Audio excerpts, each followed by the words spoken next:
In the vast expanse of the galaxy, where countless civilizations rise and fall like waves upon an endless shore, there exists a fundamental truth that every species learns too late: never underestimate the quiet ones. The Galactic Council had catalogued humans as Class 7 Deathworlders, dangerous, yes, but manageable. They had seen humanity's wars, their weapons, their ruthless efficiency in combat. What they hadn't seen was the bond between a human and the creatures they called companions. When the Zephyrian Empire unleashed their ultimate weapon, a genetically perfected killing machine bred for 1,000 generations, they expected terror. They expected surrender. They expected victory. What they got was a human marine named Sarah Chen, standing calmly in the arena's blood-soaked sand, watching their supreme predator with the kind of patient interest usually reserved for mildly entertaining documentaries. And, when she smiled, that particular human expression that never quite reached the eyes, and whistled a simple, melodic tune into the arena's artificial atmosphere, the Zephyrians realized they had made a terrible mistake. For in the shadows beyond the arena's walls, something answered that whistle with a sound that made their supreme predator whimper and back away in instinctive terror. Something that had been waiting, watching, and growing increasingly irritated that someone had threatened its human. This is the story of how the galaxy learned that humans don't just survive on death worlds, they make friends with the things that make death worlds deadly. The morning had started with coffee and the usual briefing about potential diplomatic incidents, but Sarah Chen found herself standing in chains before the Galactic Tribunal, wondering how her day had gone so spectacularly wrong. The massive chamber stretched upward into artificial shadows, its curved walls lined with representatives from dozens of species, all watching her with varying degrees of curiosity, disgust, and anticipation. The Zephyrian prosecutor, a tall creature with crystalline skin that reflected the chamber's harsh lighting, gestured dramatically toward Sarah with one of his forearms. His voice carried the artificial precision of a universal translator working overtime to convey alien concepts of superiority and contempt. "Honored members of the tribunal," the prosecutor declared, his words echoing through the chamber, "we present to you the evidence of human savagery. This creature, this representative of the species that dares call itself civilized, murdered 17 Zephyrian citizens in what can only be described as a berserker rage." Sarah kept her expression carefully neutral, though internally she was reviewing the events that had led her here. The diplomatic mission to Zephyr Prime had gone sideways the moment she'd realized what the elegant crystalline beings were actually doing in their research facilities. The tour had been meant to showcase their humanitarian efforts in developing new medical technologies, but the screaming from the lower levels had told a different story entirely. The prosecutor continued his theatrical presentation, manipulating a holographic display that showed security footage from the research facility. Sarah watched herself moving through corridors with the fluid efficiency that had made her one of the Terran Marine Corps' most decorated reconnaissance specialists, but the footage had been edited to remove the context of what she'd discovered in those sterile white rooms. "Observe the calculated brutality," the prosecutor announced, highlighting moments where Sarah had disabled Zephyrian guards with quick, precise strikes. "Notice the complete absence of mercy or restraint. This is not the behavior of a sentient being defending itself. This is the behavior of a predator." Ambassador Kellex, the elderly Altarian who had been assigned as humanity's representative to the Galactic Council, rose from his designated seat with obvious reluctance. His blue-gray skin had taken on the darker hue that indicated stress, and his gill slits fluttered nervously as he prepared to speak. "Honored Tribunal," Kellex began, his voice carrying the melodic quality of his aquatic species, "while the Terran Federation does not condone violence, we must consider the circumstances that led to Marine Chen's actions. If the tribunal would review the complete, unedited security recordings, the circumstances are irrelevant," the Zephyrian prosecutor interrupted, his crystalline features flashing with inner light that suggested anger. "The humans' actions speak to the fundamental nature of their species. They are violent, uncontrolled, and unsuitable for membership in civilized galactic society." Judge Vorthak, the massive Thurian who presided over the tribunal, leaned forward in his elevated chair. His species was known for their impartiality and their ability to perceive truth through pheromone analysis, but his current expression suggested he was finding the whole proceeding distasteful. His voice rumbled through the chamber with the weight of absolute authority. "The tribunal has reviewed both the edited and complete recordings," Vorthak announced, causing the Zephyrian prosecutor to stiffen in surprise. "We are aware of what Marine Chen discovered in the research facility. The question before us is not whether her actions were justified, but whether the Zephyrian Empire's response to those actions constitutes a proportional punishment." The prosecutor's crystalline skin began cycling through colors that Sarah's cultural briefings had identified as indicating panic and rage. The research conducted in our facility was entirely legal under Galactic Council regulations. The test subjects were non-sapient creatures obtained through legitimate channels. The human had no right to interfere. Sarah felt her jaw clench involuntarily. The non-sapient creatures had been children from a dozen different species, all of them showing clear signs of intelligence and emotional trauma.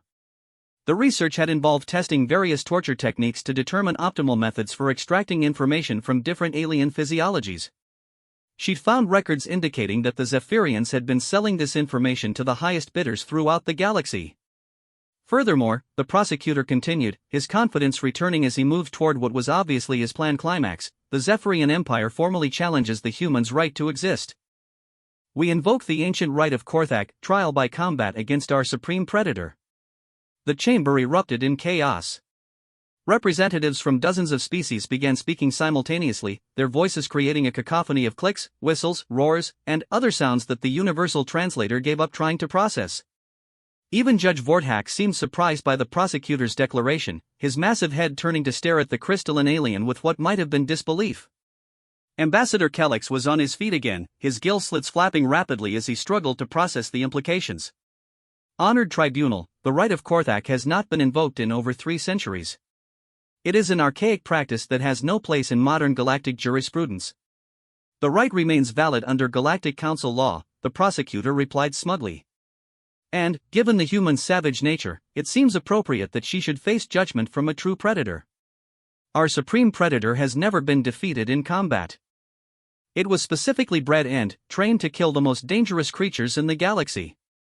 Sarah found herself speaking for the first time since the trial began, her voice cutting through the continued arguments with the kind of calm authority that had kept her Marines alive through a dozen impossible situations. I accept. The chamber fell silent. Every eye, sensor, and other sensory organ turned toward her. Ambassador Kellex looked like he was about to faint, his skin cycling through several shades of distress. Even Judge Vorthak seemed taken aback by her immediate acceptance. Marine Chen, Kellex said desperately, you don't understand what you're agreeing to. The Zephyrian Supreme Predator is not just a dangerous animal. It's a genetically engineered killing machine that has been enhanced with cybernetic implants and trained from birth for a single purpose: killing anything that stands before it. Sarah turned to look at the Zephyrian prosecutor, who was practically glowing with satisfaction. His crystalline features had settled into what she recognized as the alien equivalent of a predatory smile. How big is this supreme predator of yours? The prosecutor's glow intensified. 3 meters tall, 5 meters long, weighing approximately 800 kilograms. It possesses retractable claws capable of slicing through battle armor, teeth designed to crush starship hull plating, and reflexes enhanced to superhuman levels. Its hide has been genetically modified to resist energy weapons and kinetic projectiles. Cybernetic enhancements? Neural implants that enhance aggression and eliminate fear response, optical enhancements that provide targeting assistance, and chemical glands that can flood its system with combat stimulants. The prosecutor was clearly enjoying himself, describing his ultimate weapon to its next victim. It has killed over 200 opponents in the arena without sustaining significant injury. Sarah nodded thoughtfully, as if she were considering the purchase of a used vehicle rather than facing her own death. And this combat takes place in your arena on Zephyr Prime? Naturally. The arena is fully enclosed, preventing any possibility of outside interference. The combat continues until one participant is dead.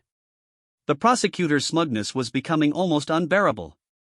I do hope your species will learn appropriate humility from this demonstration.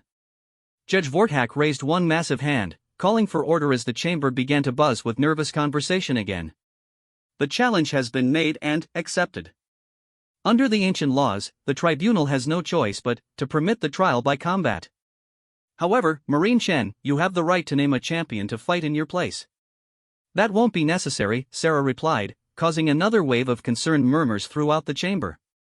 I have one question for the Zephyrian prosecutor, though. This arena of yours, is it open to the sky, or is it completely enclosed? The prosecutor's expression shifted to confusion. It is completely enclosed, as I stated. Why does this matter? Sarah's lips quirked in what might have been the beginning of a smile. Just curious about the acoustics. Ambassador Kellex approached her as the tribunal began making arrangements for her transport to Zephyr Prime. His expression was grave, and his skin had settled into the deep blue-gray that indicated profound sadness. "Sarah," he said quietly, using her first name for the first time in their acquaintance, "I understand why you accepted. Your species has a concept called honor that often compels you to make choices that others would consider illogical. But this isn't a fair fight. The Zephyrians have spent generations perfecting this creature specifically to kill beings like you." Sarah looked at the elderly Altarian with genuine affection. Despite his aquatic origins and his tendency toward what humans would consider excessive diplomacy, Kellex had been a good friend to humanity since first contact. He deserved an honest answer. "Kellex," she said softly, "I didn't accept this challenge because of honor. I accepted it because I know something that our crystalline friend over there doesn't know." "What's that?" Sarah's smile became more pronounced, though it didn't reach her eyes. "Humans aren't actually the apex predator on Earth.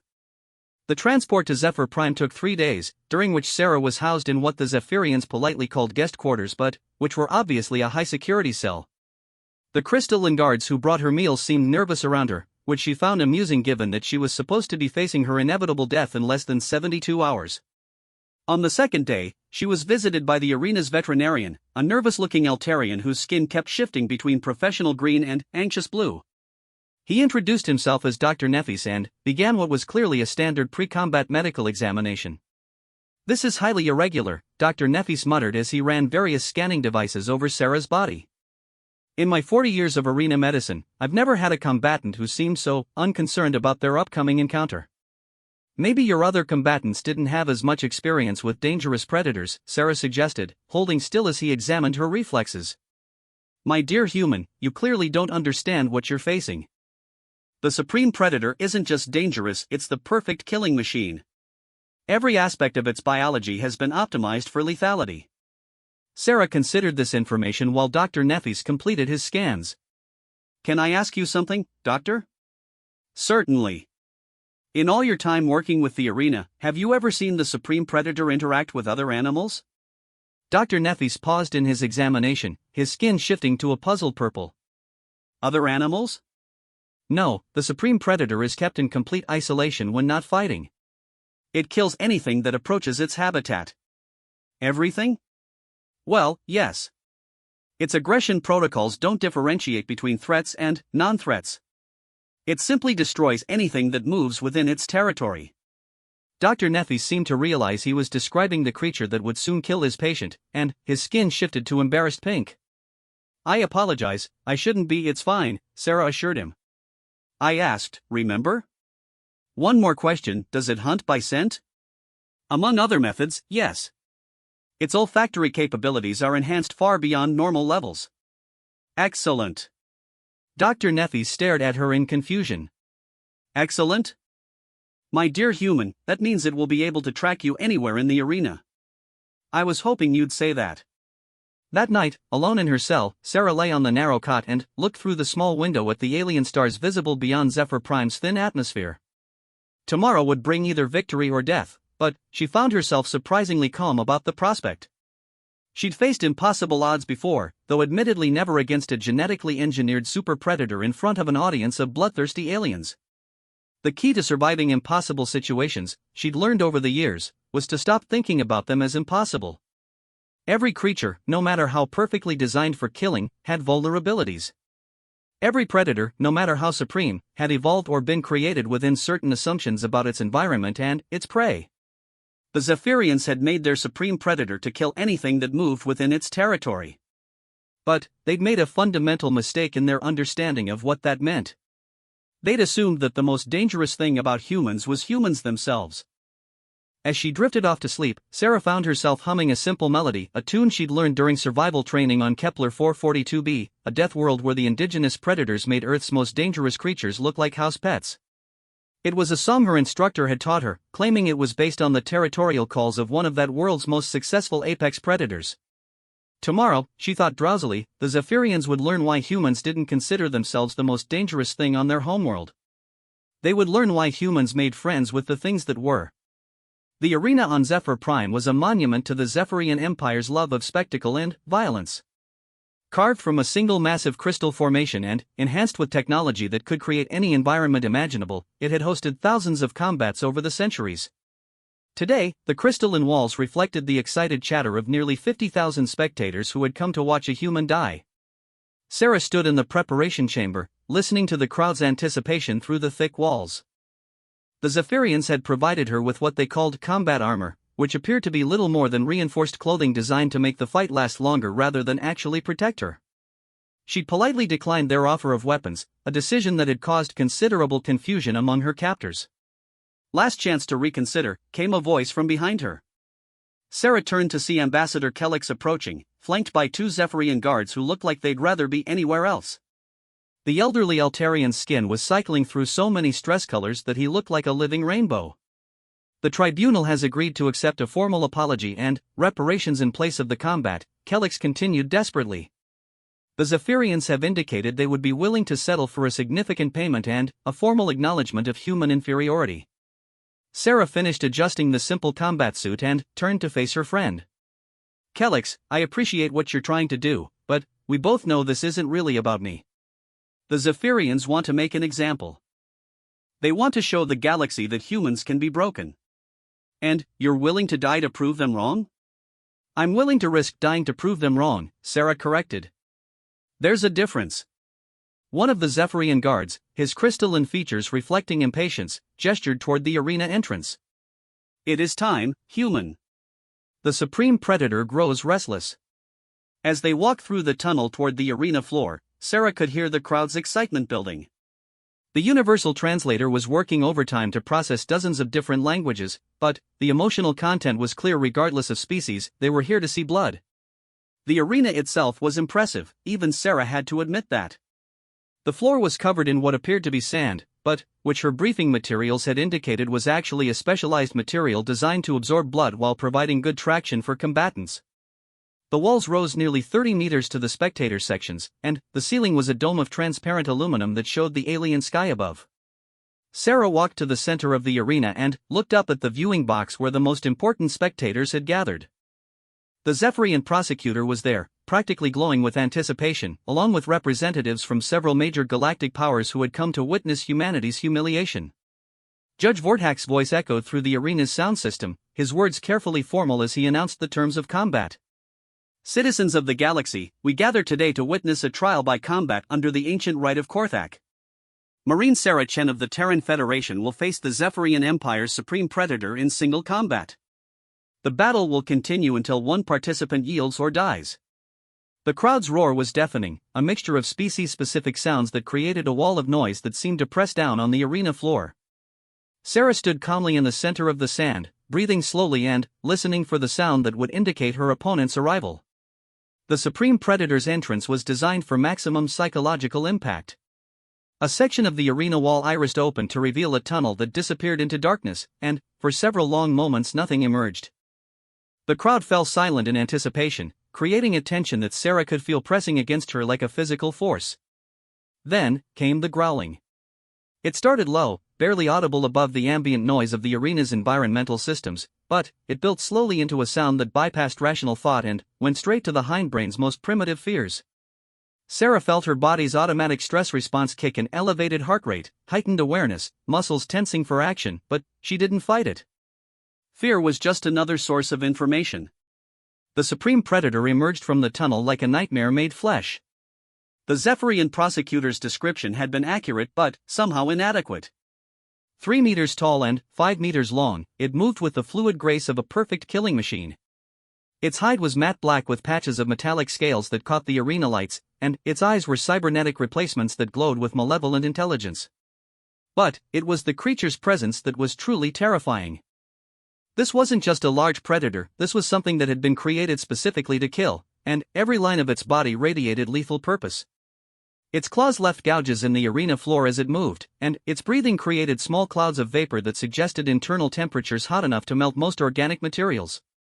The crowd erupted again as the Supreme Predator stalked into the arena proper, its enhanced eyes already locked onto Sarah with targeting precision. She could see the neural implants glowing beneath its skin as its cybernetic systems analyzed her potential as prey and began calculating optimal attack vectors. Sarah stood perfectly still as the creature began its approach, not because she was frozen with fear, but because she was listening. The arena's acoustics were excellent, just as she'd hoped they would be. Sound would carry well in here, particularly certain types of sound.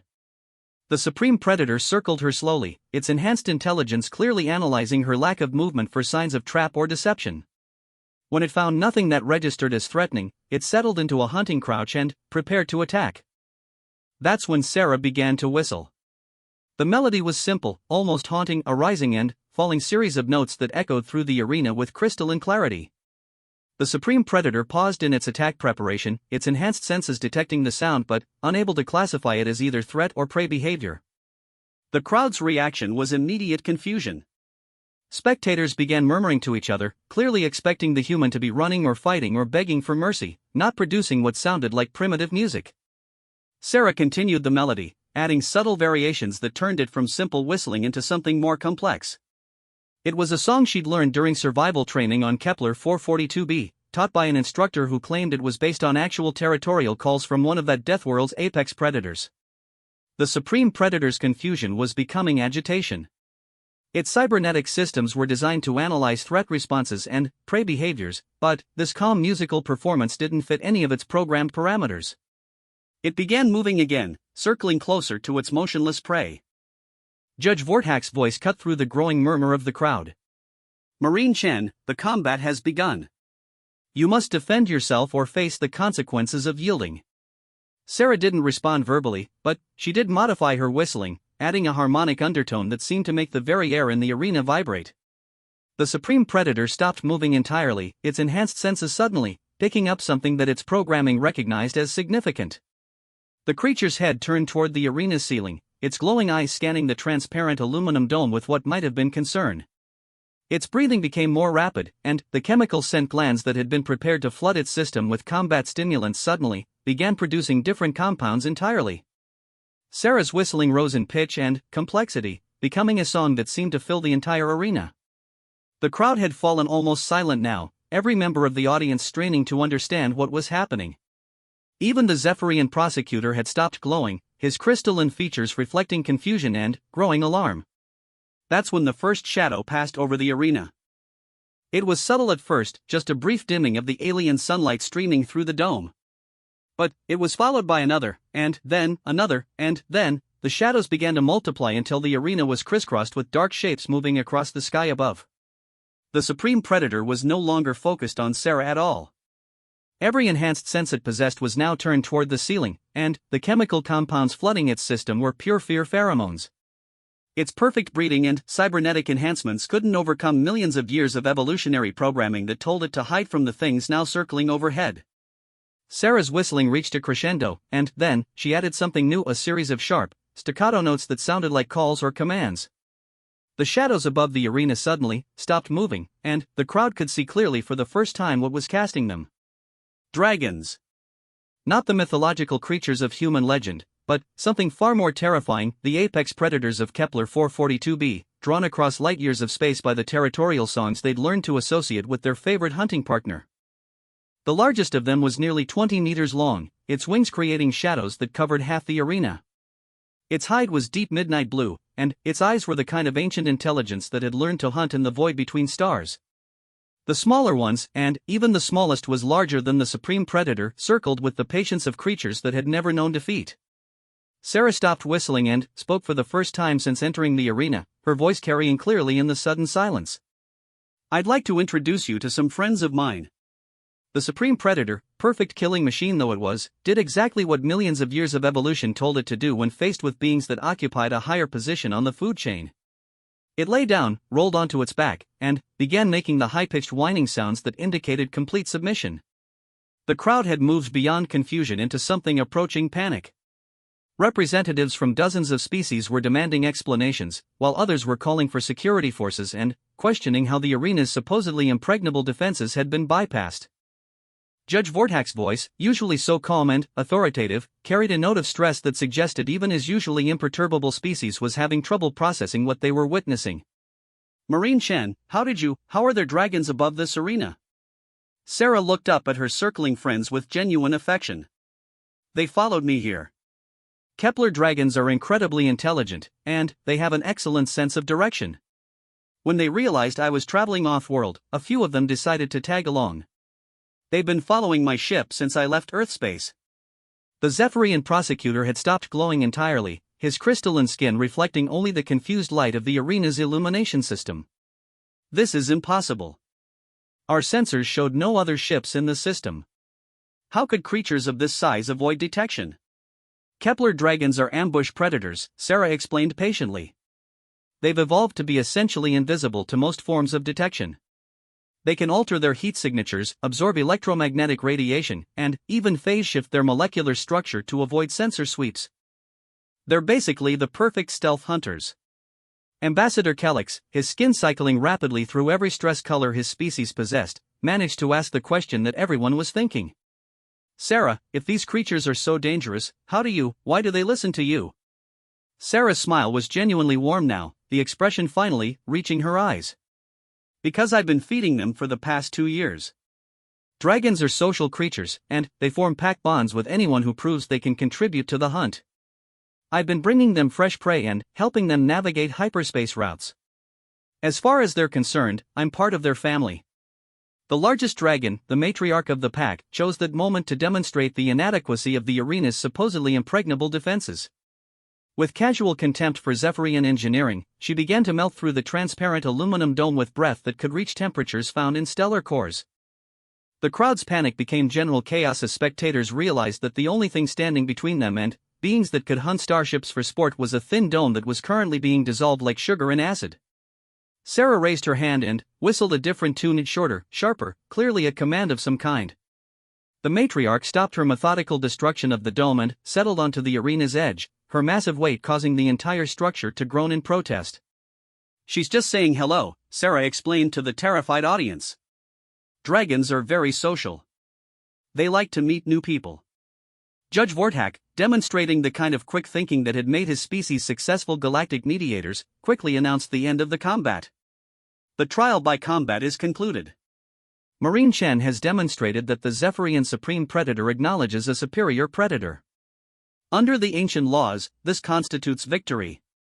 The Zephyrian prosecutor, his voice now carrying the harmonics of complete defeat, attempted one final protest. This is a violation of combat protocols. She brought outside assistance. The combat should be declared invalid. Sarah looked at him with mild surprise. Outside assistance? I came into your arena alone and unarmed, exactly as specified. I didn't bring any weapons, any equipment, or any other sentient beings. The fact that my friends decided to follow me here isn't my fault. Those creatures are clearly under your command. No, Sarah corrected gently, they're my friends. There's a difference. Friends look out for each other. The matriarch dragon chose that moment to express her opinion of the proceedings by releasing a sound that was part roar, part song, and entirely terrifying. The supreme predator, still lying submissively in the sand, began making even higher-pitched whining sounds. Dr. Nefis, who had been watching the proceedings from the medical station, spoke into the sudden silence. In 40 years of arena medicine, I can definitively state that the supreme predator has yielded. Its stress responses indicate complete recognition of superior predators. The combat is over. As security forces and arena staff began the complicated process of evacuating 50,000 spectators without triggering a stampede, Sarah walked over to where the supreme predator still lay in submission. The creature's enhanced eyes tracked her movement, but its body language remained completely non-threatening. Sarah knelt beside the creature and gently stroked its head, careful to avoid the cybernetic implants that glowed beneath its skin. You're not a bad creature, she said softly. You're just a victim of bad engineering. Maybe now you can learn to be something other than a killing machine. The Supreme Predator's response was a sound that Dr. Nefis would later describe as the first expression of contentment the creature had ever made. Above them, the dragon matriarch began to sing a deep, complex melody that seemed to resonate through every crystal structure on Zephyr Prime. It was a victory song, an expression of joy at being reunited with a pack member, and a warning to anyone who might consider threatening that pack member in the future. As the arena emptied and the immediate crisis passed, Sarah found herself thinking about the events that had led to this moment. She'd come to Zephyr Prime as a prisoner, expecting to face a show trial for interfering with what she'd thought was illegal research. Instead, she'd ended up demonstrating one of the fundamental truths about humanity that the galaxy was still learning. Humans weren't dangerous because they were the ultimate predators. They were dangerous because they made friends with the ultimate predators. And, friends, as the Zephyrian Empire was about to discover, had a tendency to stick together. The diplomatic fallout from what the galactic news networks had dubbed the Arena Incident spread through Council space faster than a hyperspace transmission. Within hours, every major species was demanding explanations, emergency sessions were being called, and several minor wars had been temporarily suspended so their participants could focus on the more pressing question of what humanity had just revealed about itself. Sarah found herself in the unusual position of being simultaneously a diplomatic hero and a security nightmare. The hastily arranged debriefing sessions on the neutral station Gamma Convergence had been going on for 3 days, and she was beginning to understand why combat was generally considered preferable to politics.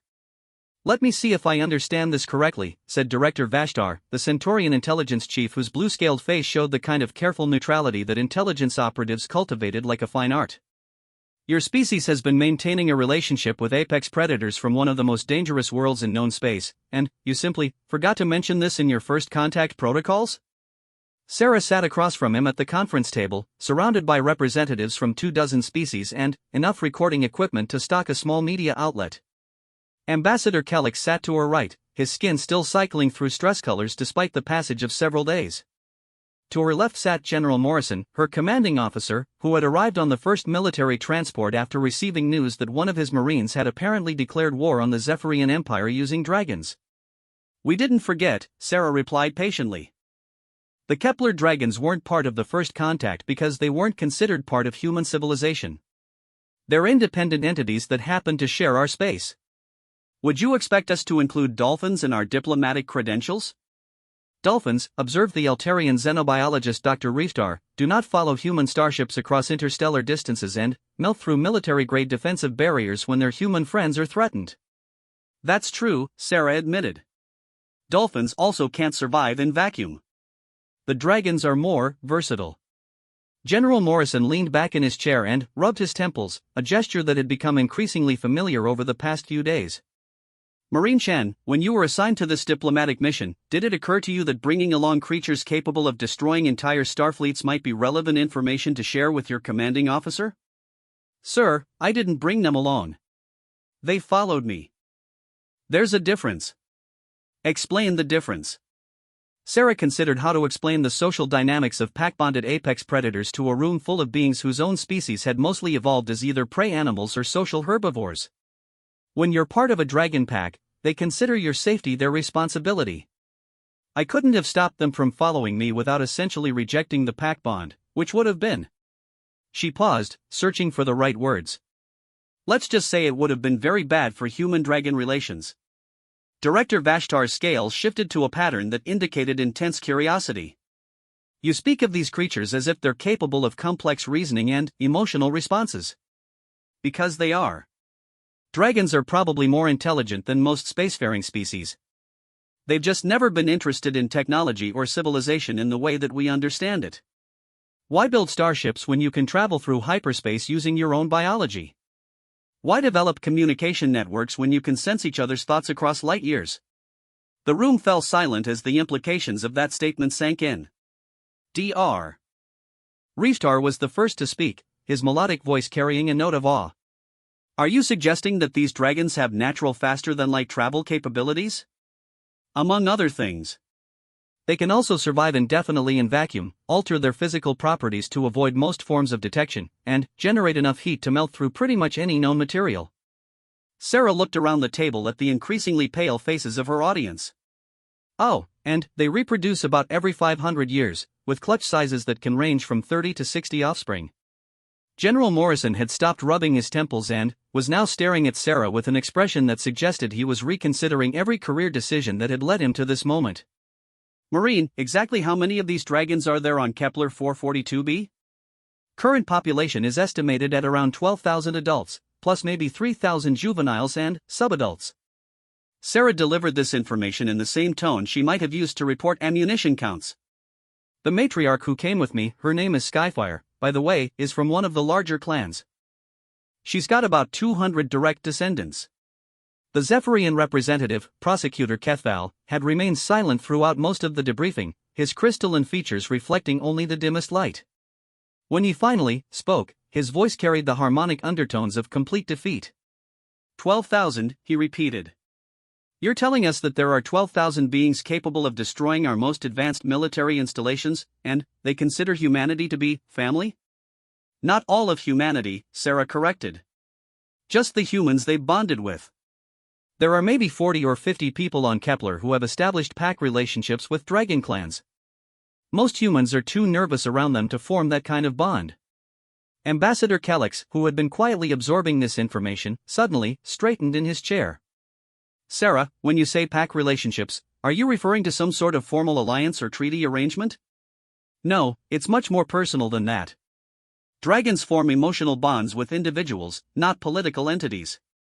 They don't really understand the concept of governments or species-wide policies. As far as Sci-Fi is concerned, I'm part of her family, and anyone who threatens me is threatening her offspring. Director Vashtar's scales had shifted to a pattern that Sarah's cultural briefings identified as indicating either deep thought or impending panic. Let me ensure I understand the tactical implications here. If any member of the Galactic Council were to take hostile action against humanity, these dragons would consider it a personal attack on their family members? That's probably accurate, yes. The room erupted in a chaos of competing voices as representatives began demanding clarification, expressing outrage, or calling for immediate emergency sessions of their respective governments. Judge Vorthak, who had been observing the proceedings with his species' characteristic impartiality, raised one massive hand for silence. The question before us, Vorthak announced in his rumbling voice, is not whether this situation creates new complications for galactic diplomacy. Clearly it does. The question is how we proceed given these new realities.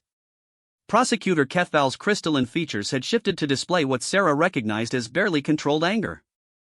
The Zephyrian Empire demands immediate reparations for the damage done to our arena facility, as well as formal acknowledgement of human duplicity in concealing military assets.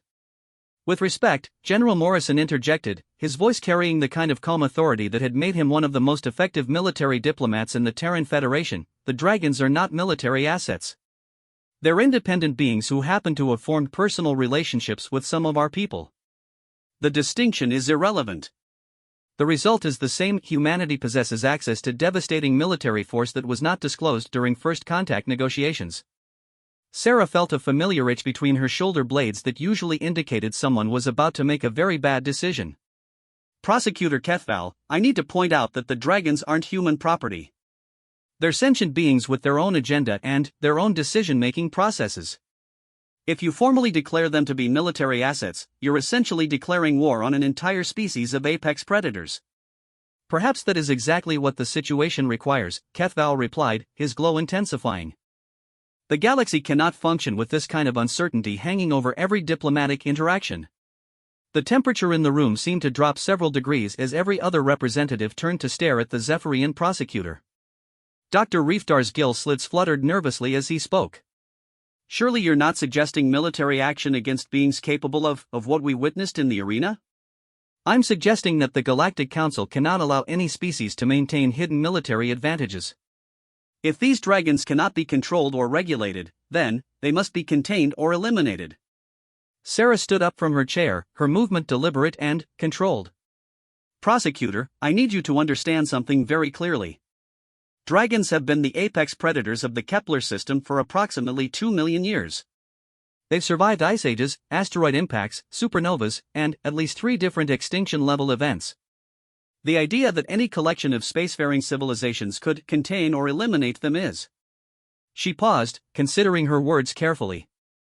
It's the kind of thinking that leads to very short careers in very spectacular ways. General Morrison was also standing now, his hand unconsciously moving toward where his sidearm would normally be holstered. Marine Chen, perhaps you could explain to the prosecutor exactly what the dragon's response would be to a perceived threat to their family members. Sarah looked directly at Kethval, her expression carefully neutral. Dragons don't think in terms of proportional response. If you threaten one of them, they consider it a threat to all of them. If you threaten someone they've bonded with, they respond as if you've threatened their offspring. She paused to let that sink in. The last group that made that mistake was a pirate fleet that tried to raid Kepler 442b about 10 years ago. 47 ships, approximately 15,000 crew members. And they found some of the debris in the outer asteroid belt. Most of it was vaporized.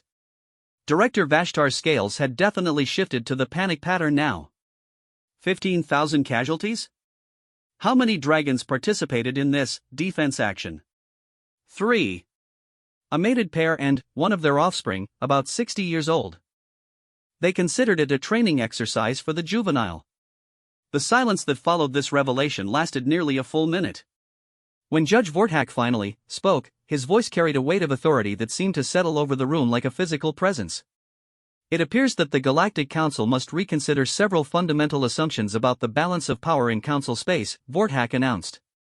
This session will recess while member species consult with their governments regarding appropriate responses to these new circumstances.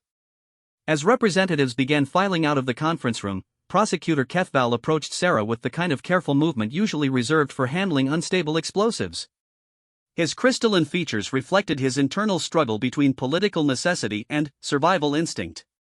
Marine Chen, he said quietly, the Zephyrian Empire wishes to formally withdraw its challenge to Human Council membership. We also wish to apologize for any perceived hostility toward you personally. Sarah nodded gravely. I appreciate that, Prosecutor. I'll be sure to mention your change of position to Skyfire when I see her next. Kethval's glow flickered uncertainly. Where is the dragon matriarch now? Oh, she's around, Sarah replied casually. Dragons don't like enclosed spaces, so she's probably somewhere in the outer system. She'll stay close until she's sure I'm safe. How close? Sarah checked her watch, a simple chronometer that had been modified with a small crystal that glowed when exposed to certain forms of radiation. The crystal was currently pulsing with a soft blue light that indicated Skyfire was monitoring the station's communication frequencies. Close enough, Sarah said simply. As the prosecutor hurried away to begin what would undoubtedly be a very interesting conversation with his superiors, General Morrison approached his subordinate with an expression that mixed exasperation, admiration, and what might have been professional terror. Marine Chen, he said quietly, when this crisis is over and the diplomatic dust settles, you and I are going to have a very long conversation about operational security and the definition of need to know. Yes, sir. In the meantime, I have one question that's probably going to determine the future of human participation in galactic civilization. Sir? Is there anything else about human-alien relationships that might be relevant to our current situation? Any other species that considers humans to be family? Any other apex predators that follow our ships around the galaxy? Sarah considered the question carefully. There were the crystalline entities in the Vega system that had started following human survey ships after a xenogeologist had helped them understand stellar cartography. There were the quantum parasites in the Centauri Nebula that had bonded with human physicists. There were the living asteroids in the outer rim that had begun incorporating human ships into their reproductive cycles after a mining crew had accidentally helped them navigate a difficult mating ritual. Nothing quite like the dragons, she said finally.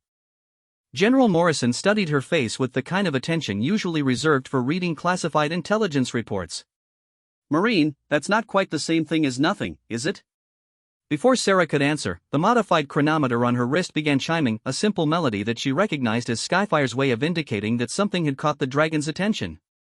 Sarah looked toward the nearest viewport, where the alien stars of the Gamma Convergence system glittered against the cosmic dark.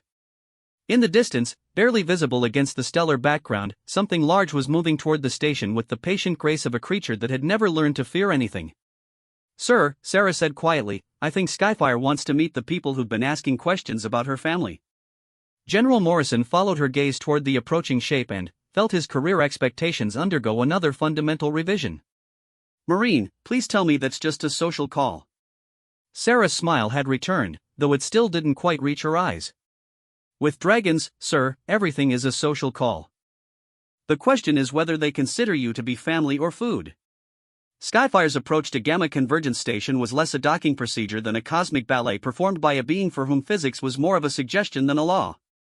The dragon matriarch materialized from what appeared to be empty space, her natural stealth capabilities allowing her to bypass every sensor array and defensive system the station possessed. Sarah stood at the observation deck of the diplomatic wing, watching her friend's graceful approach with the kind of fond familiarity that most people reserved for pets. Behind her, a collection of galactic dignitaries and military officials pressed against the viewports with expressions ranging from awe to terror. "She's beautiful," whispered Dr. Reefdar, his scientific curiosity overriding his species' natural fear response. "Look at how she manipulates her own gravitational field to navigate between the station's defensive grids." Director Vashtar's scales had settled into a pattern that Sarah's cultural briefings indicated was usually associated with religious experiences or impending death. "The energy readings from that creature are off our instrument's scales. She's generating more power than some small stars." General Morrison stood beside Sarah, his face reflecting the complex emotions of a career military officer who had just discovered that his most challenging diplomatic assignment was apparently considered a minor family matter by beings who could dismantle civilizations as a hobby. "Marine Chen, what exactly does Skyfire want?" "She wants to meet everyone," Sarah replied, continuing to watch the dragons approach. Dragons are intensely social creatures, and, when they form pack bonds, they need to know who's in the pack and who might be a threat to pack members. Ambassador Kellix, whose skin had finally settled on a consistent stress blue, asked the question that everyone was thinking.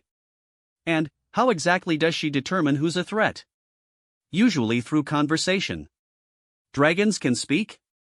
Sarah turned to look at the assembled diplomats with mild surprise. "Of course they can speak. How did you think I learned their territorial songs? Dragons are natural linguists. Skyfire speaks about 40 different galactic languages, plus several that I don't think anyone else has heard of." Before anyone could respond to this latest revelation, the station's communication system activated with a voice that seemed to resonate through the deck plating itself.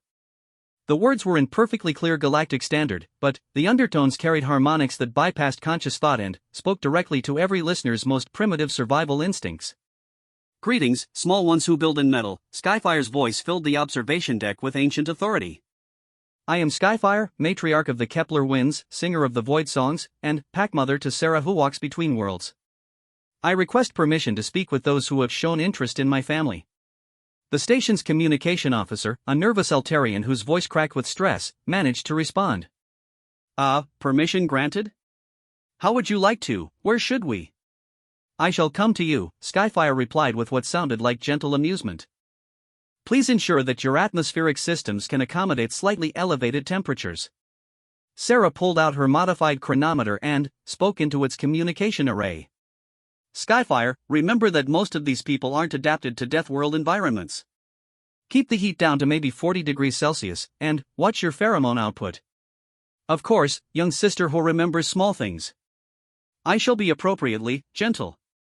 What followed was the most surreal diplomatic encounter in the recorded history of galactic civilization. Skyfire somehow managed to phase shift her molecular structure enough to fit through the station's main airlock, a feat that violated approximately 17 different laws of physics and caused 3 separate AI systems to file exception reports and request immediate maintenance. The main conference hall had been hastily reconfigured to accommodate a 20-meter dragon, which mostly involved removing all the furniture and hoping that the structural supports could handle the additional mass. Skyfire coiled herself in the center of the room with the fluid grace of a creature for whom solid matter was merely another variable to be optimized. Sarah stood beside the dragon's massive head, one hand resting on scales that seemed to contain their own internal light. Around the room's perimeter, representatives from 24 species maintained what they hoped was a safe distance while trying to project diplomatic authority.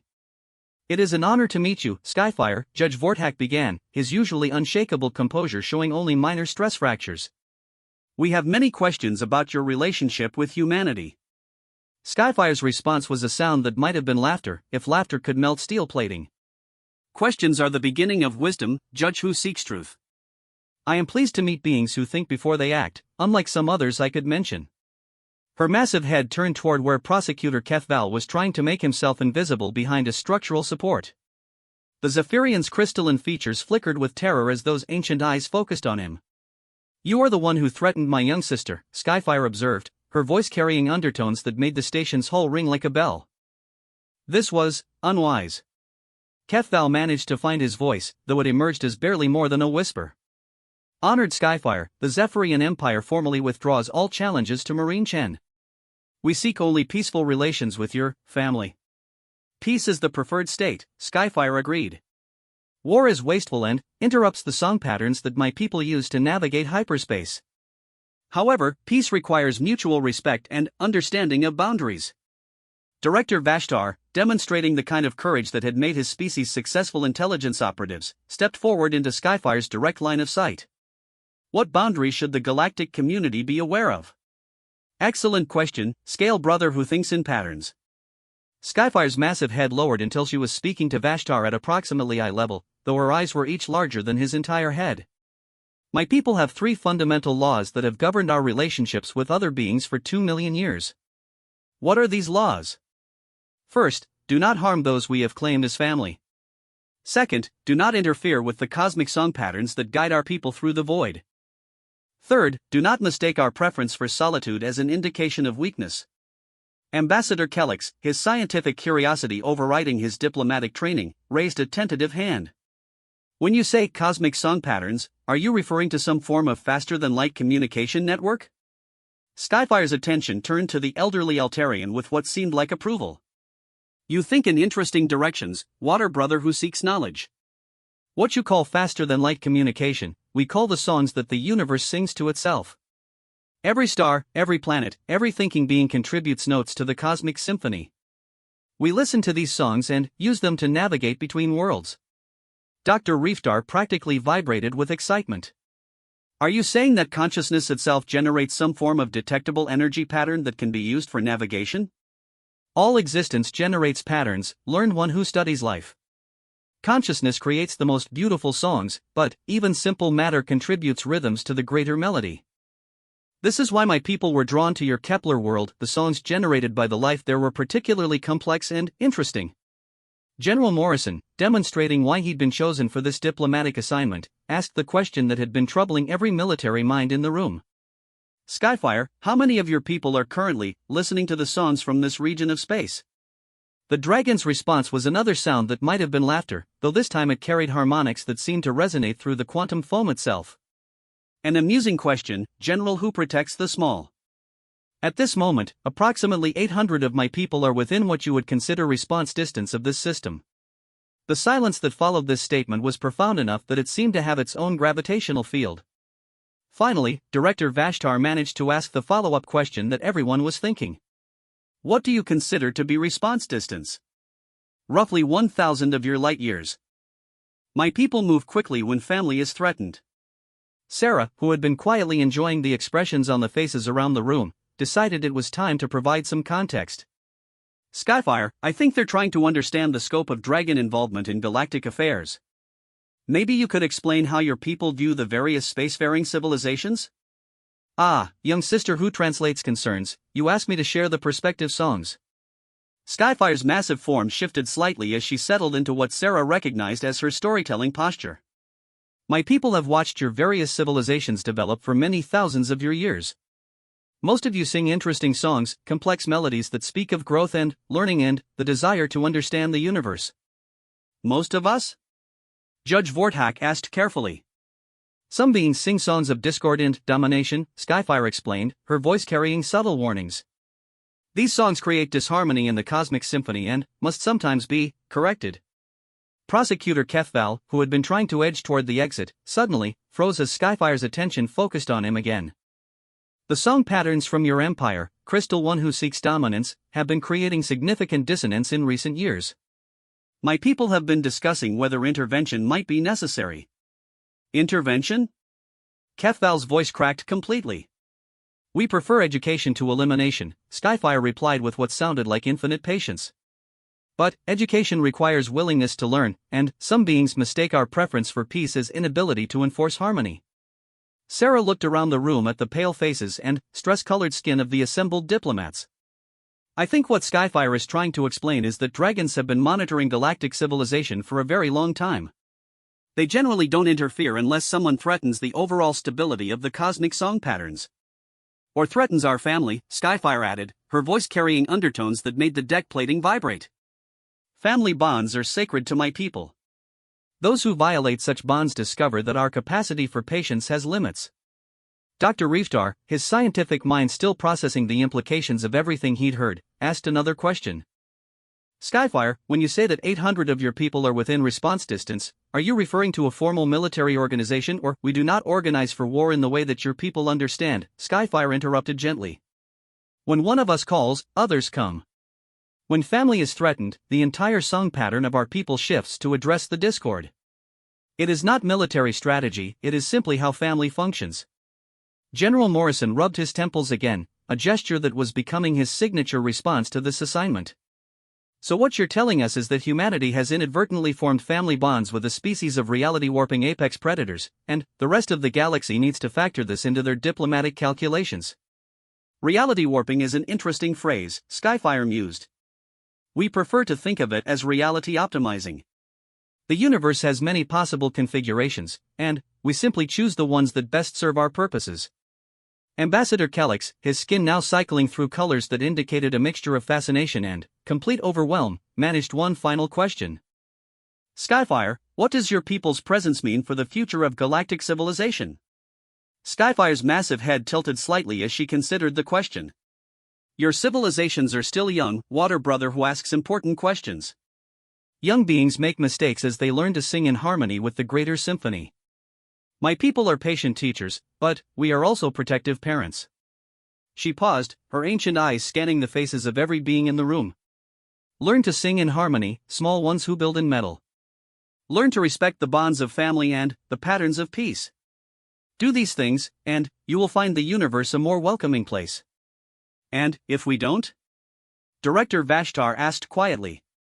Skyfire's response was a smile, an expression that should have been impossible for a dragon's facial structure but which somehow conveyed both infinite gentleness and absolute finality. Then, you will learn why we are called the singers of the void songs, scale brother who thinks in patterns.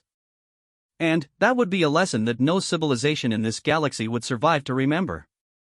As the implications of this statement settled over the room like a blanket of cosmic horror, Sarah reached up to pat Skyfire's massive snout with casual affection. Don't worry, she told the terrified diplomats. Dragons are actually very reasonable. As long as you remember that family comes first, respect the cosmic song patterns, and don't mistake their patience for weakness, you'll probably get along fine. The word probably hung in the air like a challenge to everything the galaxy thought it knew about survival. 6 months later, the galaxy had settled into what historians would later call the New Harmony period, a time when every major civilization suddenly developed an intense interest in peaceful conflict resolution, environmental protection, and what xenosociologists termed appropriate family recognition protocols. Sarah stood on the observation deck of the newly constructed Kepler diplomatic station, watching a sight that still amazed her despite having witnessed it dozens of times. In the space around the station, nearly 30 dragons moved in the complex three-dimensional patterns that constituted their version of a welcoming ceremony for incoming diplomatic vessels. The ship approaching the station was a Zephyrian diplomatic transport, its crystalline hull reflecting the light of Kepler 442b's binary suns. 6 months ago, such a vessel would have been carrying weapons and threats. Today, it was bringing the first formal Zephyrian delegation to request inclusion in what had become known as the Extended Family Protocols. Ambassador Kellex approached her, his skin displaying the steady blue-green that indicated contentment and professional satisfaction. The changes in galactic diplomacy over the past few months have been remarkable, he observed. Wars ending, territorial disputes being resolved through mediation, increased cooperation on environmental issues. It's amazing what proper motivation can accomplish, Sarah replied, watching as Skyfire led the dragon welcoming formation in a complex spiral that somehow managed to convey both greeting and warning in the same graceful movement. General Morrison joined them at the viewport, carrying a data pad that contained the morning's intelligence reports. Marine Shen, I thought you'd be interested to know that the Andorian Consortium has formally requested permission to establish cultural exchange programs with the dragons. They want to study what they're calling cosmic song integration for improved hyperspace navigation. Are the dragons interested? According to Skyfire, the Andorians sing interesting mathematics, whatever that means. She's agreed to assign one of her daughters to serve as a cultural liaison. Sarah smiled at the thought. Flamesong, Skyfire's youngest daughter, had always been fascinated by the ways that different species approached scientific problems.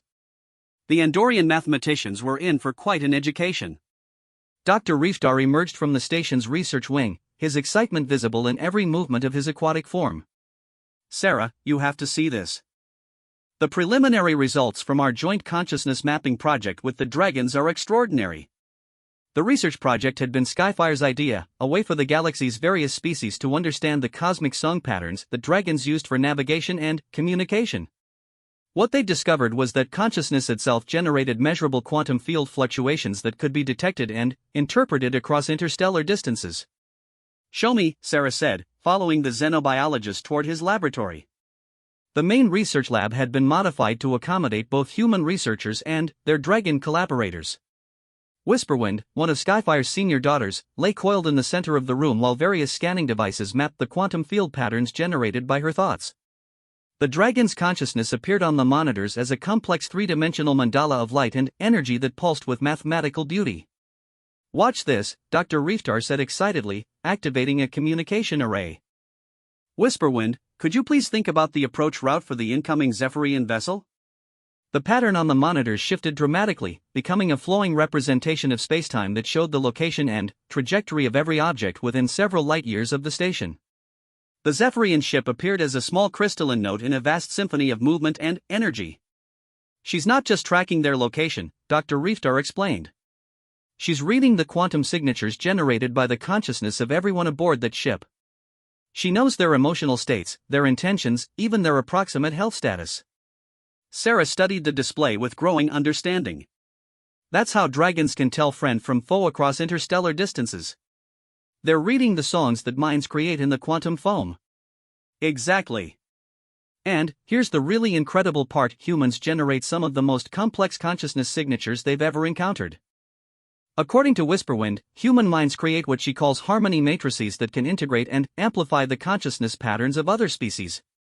Which explains why dragons bond so easily with humans," Sarah mused. "We're natural pack leaders in a way they can measure directly." Whisperwind spoke without opening her eyes, her voice carrying the musical undertones that all dragons used when discussing cosmic phenomena. "Young sister who seeks understanding speaks truth. Human minds sing songs that help other minds find their own melodies.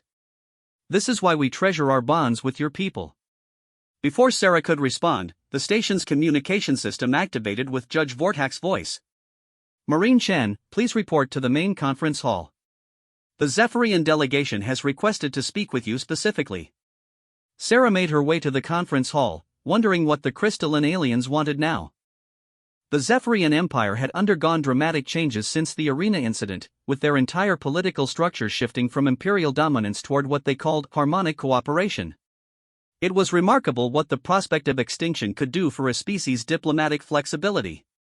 The conference hall had been redesigned to accommodate the various alien physiologies that now regularly participated in galactic diplomacy.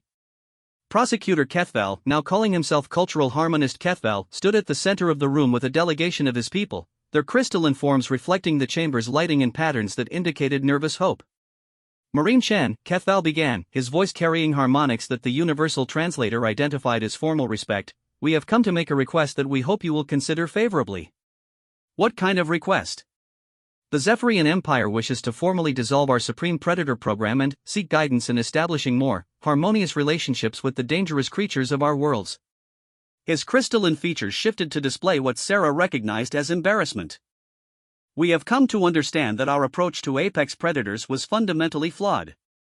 Sarah considered this development. The Zephyrians had built their entire military doctrine around the concept of dominating the most dangerous creatures they could find and turning them into weapons. The realization that there were beings who made friends with such creatures had apparently triggered a complete philosophical revolution. "What exactly are you asking for?" "We wish to learn the human methods of forming bonds with dangerous creatures. Our worlds host many species that we have previously considered nothing more than threats to be contained or eliminated. We now believe that these creatures might instead be potential family members." The implications of this request were staggering. If the Zephyrians could learn to form the same kinds of bonds with their native apex predators that humans had developed with the dragons, it would fundamentally alter the balance of power in the galaxy yet again. "Harmonist Kethval," Sarah said carefully, "forming bonds with apex predators isn't something that can be taught like a technical skill. It requires a fundamental change in how you think about your relationship with dangerous creatures." "We understand this, and we are prepared to make whatever changes are necessary." Kethval's glow intensified with what the translator identified as desperate sincerity. "Our civilization has been built on the assumption that strength comes from domination. We now realize that true strength comes from family."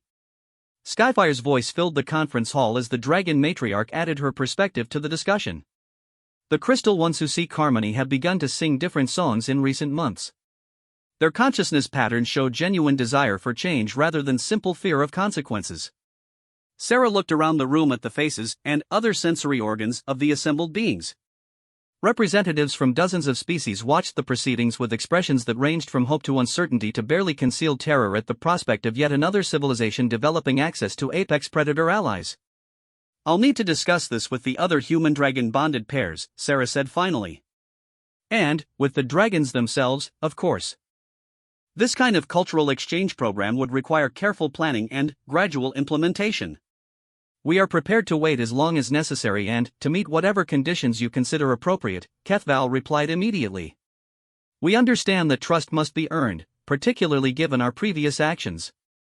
Whisperwind's voice added a harmonic counterpoint to the conversation. "The crystal ones speak truth in their current songs. Their desire for harmony creates resonance patterns that suggest genuine transformation rather than strategic deception." Judge Vortak leaned forward in his specialized chair, his massive form radiating the kind of authority that had made his species the galaxy's preferred mediators. "Marine Shen, what are your thoughts on the broader implications of this request?" Sarah took a moment to consider the question. 6 months ago, humanity had been a minor player in galactic politics, noteworthy mainly for their stubborn independence and their tendency to thrive in environments that most species considered uninhabitable. Now, they found themselves at the center of a fundamental shift in how the galaxy approached interspecies relations. "I think," she said slowly, "that we're looking at the beginning of something completely new. Not just for the Zephyrians, but for all of galactic civilization." "How so?" "For thousands of years, the dominant model of galactic civilization has been based on competition, territorial control, and military dominance. But what if there's another way?